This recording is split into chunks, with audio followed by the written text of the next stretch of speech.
starting off with the Masters of the Universe, man. Masters of the Universe. You know what I mean? Um, if you born in the 80s, grew up in it like I did, He-Man probably holds a special place in your heart.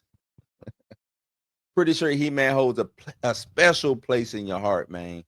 And I'm looking forward to what Mattel is doing. We just talked about Mattel and the 16 movies and shows and stuff like that they want to drop. This Master of the Universe is one of the things that I am really anticipating and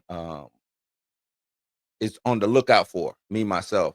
So Mattel insiders are reportedly they've been stunned by this early version of the Masters of the Universe, this director's cut that was seen, that was shown to them. They say the visuals, the polish, the reinserted scenes, man, they are real impressed. They are real impressed, and that's surprising because the last time that I was impressed with He-Man, he was serving kale instead of sugar cereal. So, but yeah, man, it's supposed to be real dope. Let's get into this article. I wish they need to go ahead and come out with a trailer, man. They need to hurry up and come on out with a trailer. You know what I'm saying? So we can really get some things popping. I even talked about He-Man, right? Was it last month before last? I talked about He-Man because I don't know if I like this dude, this He-Man, Prince Adam, whatever. I don't know if he got the bill for it. He might have the acting chops. So I'm gonna just, wait and see. I'm gonna reserve my right to wait and see. But I don't know, man. I don't know. Says Mattel is charging full speed into the world of cinematic universes, and the next big adventure comes with the Masters of the Universe, a live-action reboot that promises to bring the power of Eternia to the big screen in a massive way. With Barbie breaking records and redefining what toy-based storyline can look like, all eyes are now on He-Man and Skeletor to see if lightning can strike twice. Now, according to Mattel Studios' Robbie Brenner, the early results are very, very, very promising. In a recent interview with the Hollywood Reporter, Mattel Studios president and chief content officer offered a glowing reaction after screening a director's cut of Masters of the Universe, calling the film so much fun and a perfect compliment to Barbie. Her verdict was she was blown away. I like she said a perfect compliment to Barbie. I wonder if they understand something that Star Wars or Disney might not understand. I wonder if Mattel understands the difference between having a female IP and having a male IP and what to push as far as who to market towards and things of that nature. Because I don't know if Marvel, I don't know if Star Wars, I don't know if Disney understands that in the sense of, hey, I have these male IPs that's male driven, right? I should market towards the male, and the women or the female who like the IP will come along because they just like the IP. But I need to market to the people it should be marketed to, right? Then you have what up, chill in the building. Then you have the female IP. I need to market that towards the female, and if males want to show up, they will show up. But I need to market to the people who actually put blood, sweat, and tears into the IP. And it looks like Mattel, and it's crazy, it's Mattel Studios because they were the toy brand, and everybody getting into the content game, man. Hey, salute to them. But it seems like they're understanding that. With her saying that, a perfect compliment to Barbie. You know what I'm saying? Like, I have Barbie, which is for the ladies. I got He-Man or Masters of the Universe. I'm gonna cater that to my male audience, and there'll be a separation of two. And hopefully, if females want to come along for the ride, they come along for the ride. I won't do anything disrespectful, in the sense of disrespecting females or making females look bad. And the same thing with the female side of things. I give it to the females. Hopefully they digest it well, and it doesn't make men or males feel a certain way. I think that's the best way you go. I think that's how you get your return on your investment. I think you do it that way. She goes on to say, I went and visited the set last year, and out of all the movies that I've worked on in my entire life, even Barbie, it was the biggest. It was massive. She says, I think we took over 2 or 3 sound stages. That was 8 back lots. Characters walk around that are 8 feet tall. There are these crazy characters in this movie.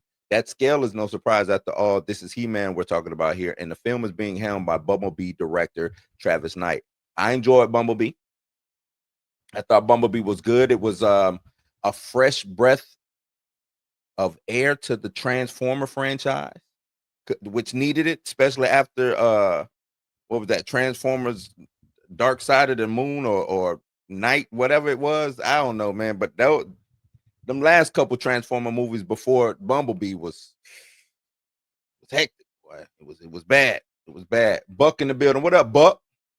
Buck. With the star-studded cast led by Nicholas Galitzine as He-Man and Jared Leto stepping into the iconic. I think Jared Leto is gonna be dope as Skeletor, but the thing is, Jared Leto his star has just been doing this.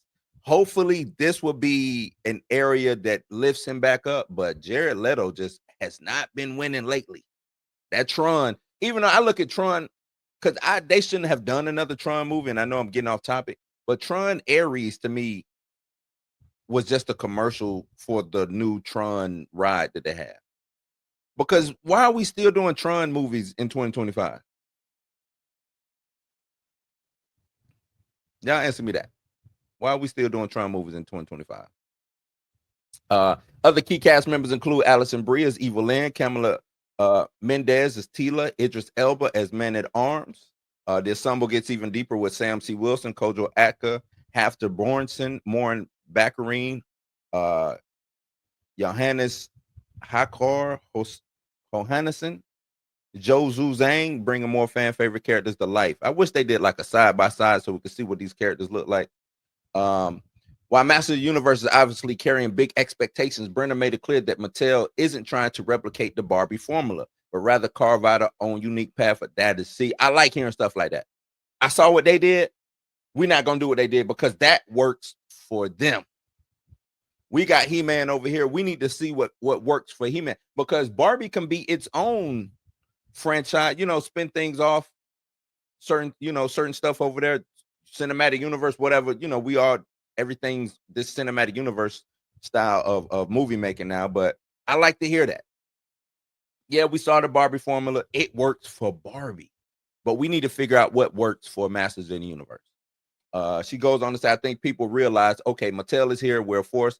Everything is not going to be Barbie, but at the same time, we mean business. We want to tell great stories. She says, I don't feel any sort of impediments. I feel like we just have an incredible opportunity with all of this IP. And they got a lot of IP. They ran the 80s. They got a lot of IP.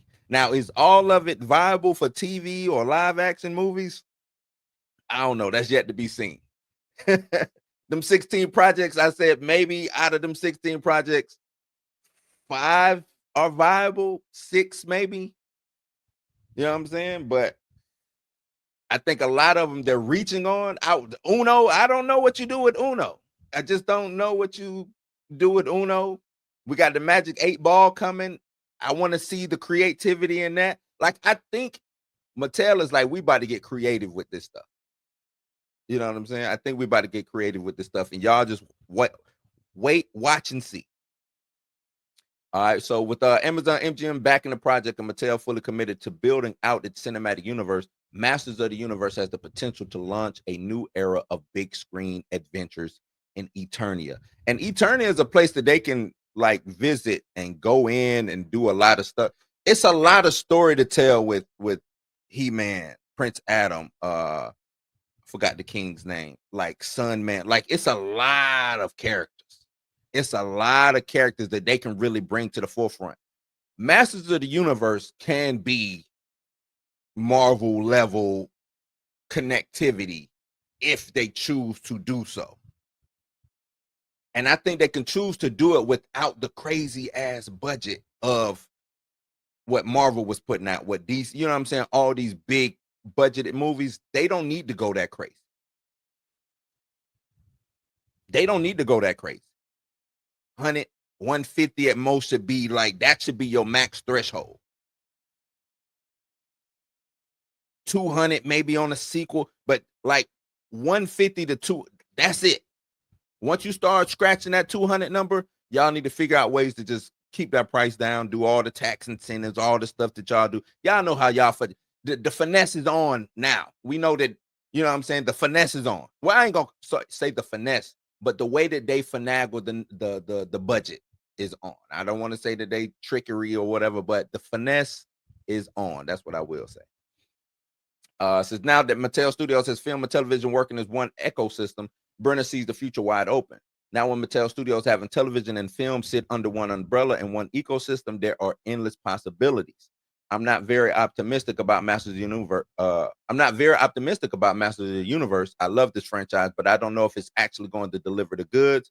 Oh, this is from the writer of this article. But I hope the movie surprises me and is better than it's expected to be. The future may hinge on how audiences respond to the Masters of the Universe.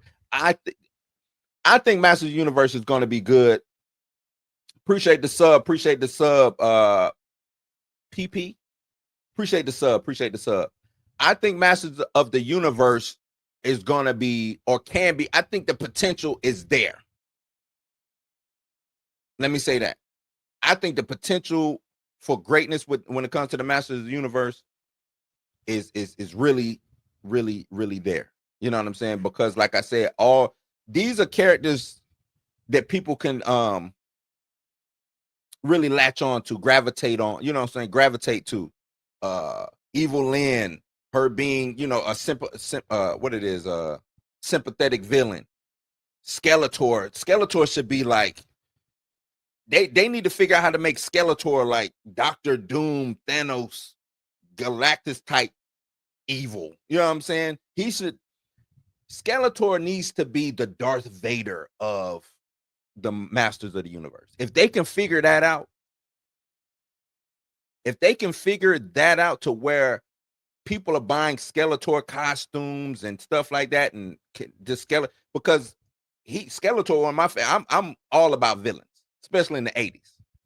Those 80s cartoons, the villains, Mummer was a favorite of mine, Skeletor a favorite of mine, Shredder, like all the villains was dope. Gargamel, you know what I'm saying? Like all the villains was dope. Give me that. I don't care about He-Man. Give me a dope villain. Give me the dope villain. That's what made all three of those Batman movies that we got from Christian Bale, back. The villains was so, you know what I'm saying? So dope. That's what made those movies great for me. If you can figure that out with Masters of the Universe, you got it. At least that's what I think. That's what I think, man. But yeah, chat. Who in here rock with Eternia? Who in here rock with Eternia, man? Are y'all hyped for this Master of the Universe? Are you believing what? And you know, she got to say, "Oh, this is the best thing since sliced bread." She got to. It's her movie. It's her film. You know, it's her money that she putting up, or that they're putting up over there at Mattel. So she kind of got to say that. But do you believe her? Do you believe her? You know what I'm saying? Drop a Skeletor up or He-Man strong if you down. Which side you rocking with? Oh yeah, I forgot She-Ra. She-Ra go crazy too. If and see, that's another thing, chill. We were just talking about male female audiences. They got a built-in female audience already with She-Ra. And when it came out on, I remember when Netflix dropped their She-Ra cartoon a couple years back. I think it was dope. I think people enjoyed it.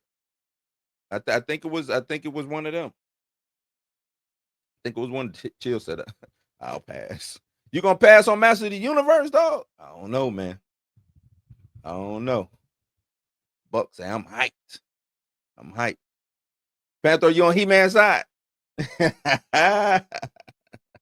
Hey, He-Man up. He-Man up. But yeah, man, y'all let me know what y'all think about Master of the Universe in the comments down